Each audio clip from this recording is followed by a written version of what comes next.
Chapter 7 Astronomical Description. My son, Shankar Bhatt, Lord Sripada's divine sport and glory are unheard of, unprecedented and indisputable. You are blessed with the rare fortune of authoring his biography. But for his divine conviction, you could not have attained this rare yoga, which even the best scholars were deprived of.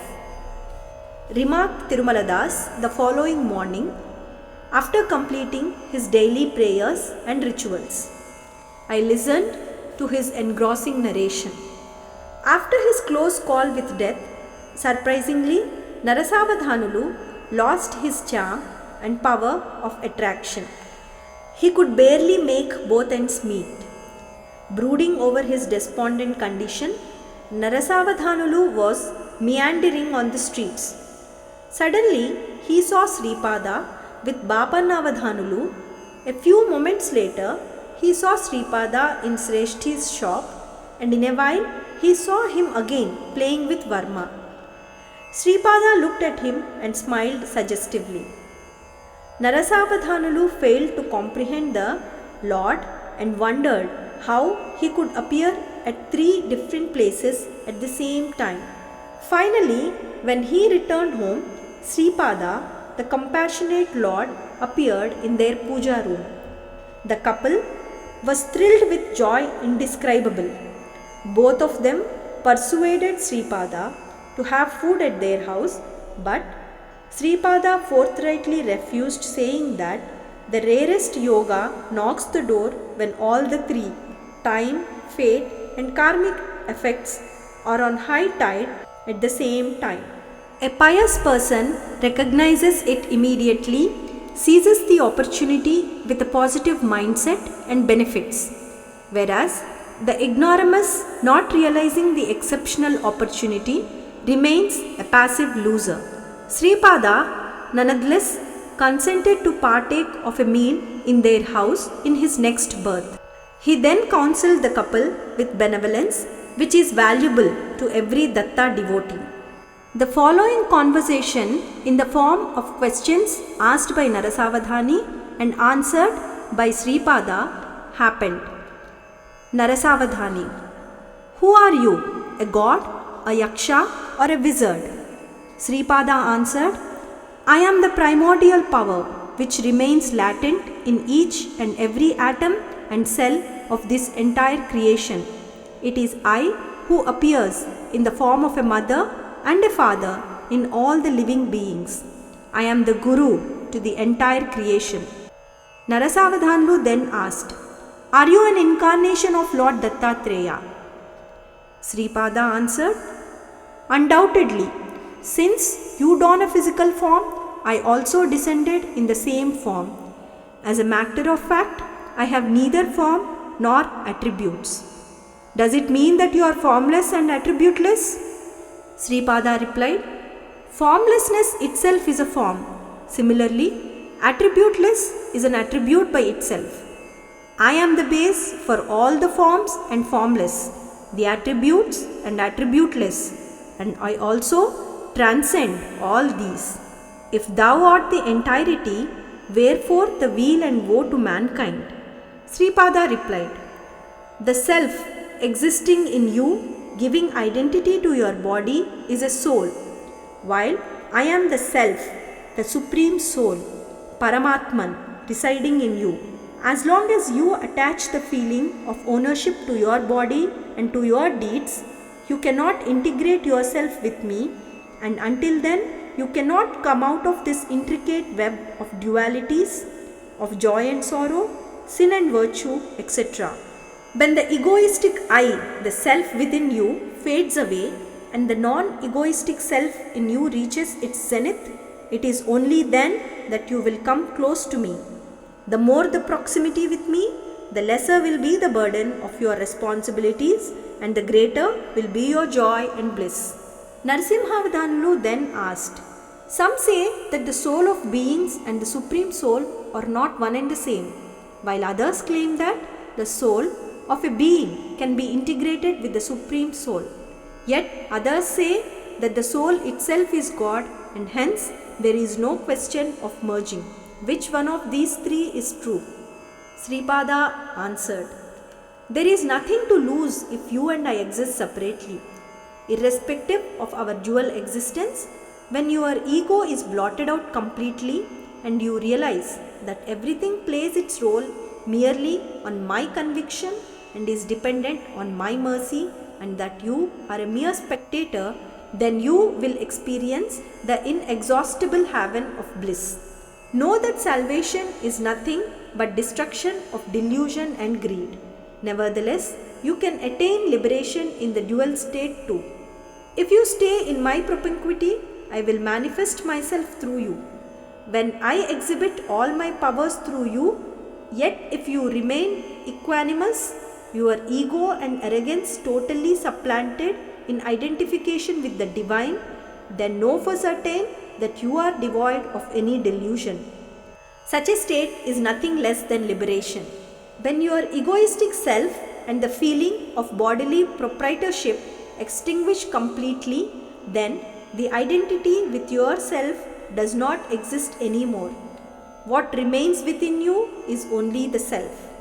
At this stage, a superior and everlasting bliss will dawn upon you, which your mind failed to envisage. Thus, even in the Advaita state, you can obtain salvation. The all-pervading bliss is one and the same, irrespective of the state you are in, be it Dvaita, Visishtadvaita or Advaita, duality, non-duality or qualified dual state. This ever-joyous ocean of bliss is ineffable. One just has to experience it in order to understand it. Narasavadhani then asked, some individuals who are in Avadhut state maintain that they are the Brahman, the Supreme Universal Spirit. Then, are you also an Avadhut? For this, Sripada replied, nay, I am not an Avadhut. Avadhuts experience the state of I am Brahman, the Supreme Soul, and Brahman is everything. On the contrary, I am the Brahman, the Universal Supreme Soul, and I am everything is my permanent and true nature.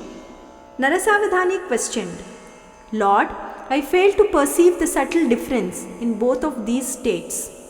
Sripada said, after freeing himself from the mundane bonds, the Avadhut merges in me and enjoys the state of supreme bliss. He does not have his own identity. As there is no separate identity, there is no independent conviction also. I exist in the supreme conviction and supreme power of this creation. I even exist in all the delusive forms, that is, the living organisms. If I command, even the Avadhut who had coalesced in me should take birth once again. Conviction combined with truth, knowledge and bliss is my form, whereas his form comprises truth, knowledge and bliss devoid of conviction. Narasavadhani questioned, roasted seeds do not germinate again, isn't it? How can one who has already achieved transcendental knowledge and amalgamated with the Supreme Soul take birth once again?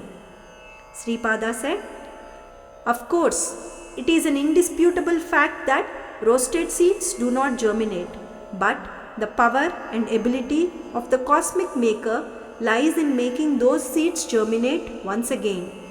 The very cause behind my descent is to establish the truth of these theories. Narasavadhani said, Lord Datta, Sripada, kindly elucidate it further. Sripada continued, my mother, with the strength of her chastity and virtue and power, acquired through penance, transformed pellets of iron into cooked pulses. The consciousness, Chaitanya, in minerals is totally dormant, whereas plants and the like are in semi-conscious state. The living beings are completely evolved organisms with total consciousness, Purna Chaitanya. After being born as a mineral and dying, a soul then assumes the form of a plant, a tree and an animal respectively, before finally assuming the human form. The human being who had evolved from and gone through all these stages should be sapient and detached towards temporal possessions and attain salvation by awakening the divine power which lies dormant within him. Nevertheless, my mother Anasuya proved that one can change the course of evolution with divine grace. As the consciousness of the Trinity was in the state of awakened awareness, she mutated that into dormancy and transformed them into babies. You should be able to comprehend that the Absolute, who had created the entire universe on his mere conviction, can also have the ability and power to change the laws governing the creation to suit the need of the hour. Narasavadani questioned, Lord, when you have the power to change even the laws and attributes of creation, then you can extirpate my poverty, isn't it? Sripada said, No doubt I can. However, I am deferring it to your next birth, wherein you will lead a comfortable life only after weathering poverty for some time. You assigned great value to a paltry thing like the amaranth and developed a delusional attachment towards it. How much food would I, a mere kid, have? You should have let me have the vegetable when I fondly asked for it. Now it is too late. Man himself is the instigator of whatever effects are prevalent in his life, produced by the grinding wheels of cause and effect. Depending upon the resultant effects of one's own meritorious deeds, a person enjoys longevity of life, wealth, beauty, fame, etc., whereas he would be cursed with short life, poverty, ugliness, diseases, disgrace, etc., as a result of his sins. I have silently helped you to work out much of your bad karma, and using your good karma gave you longevity. As you still have some bad karma, you have to suffer poverty. Nevertheless, as you have been worshipping Swayambhu Datta, I grant you with resources just enough to make both the ends meet. Narasavadhani then questioned, Sripada, the scriptures advocate leading a life following the arrangement of Varna system. Your grandfather declared that even Vaishyas also could undertake the holy thread ceremony. Is it not wrong? Sripada replied, What is dharma and what is not? When such a dilemma arises, one should refer to and follow the scriptural injunctions. However, when a question crops up whether to follow the scriptures in a particular context or not, then the interpretation and opinion of virtuous people becomes the scriptural mandate, the Vedic verdict in the commandment of dharma, the deity of justice and virtue. Take for example the battle of Kurukshetra. Scriptures pronounce that it is a sin to kill anyone. Nonetheless, the battle was fought in the very presence and commandment of Lord Krishna, and it was deemed as Dharmayudh, righteous battle. Thread ceremony is meant for purification of the mind, body and soul, and for awakening of spiritual wisdom. The Supreme Brahman transcends religion, region, caste, creed and time.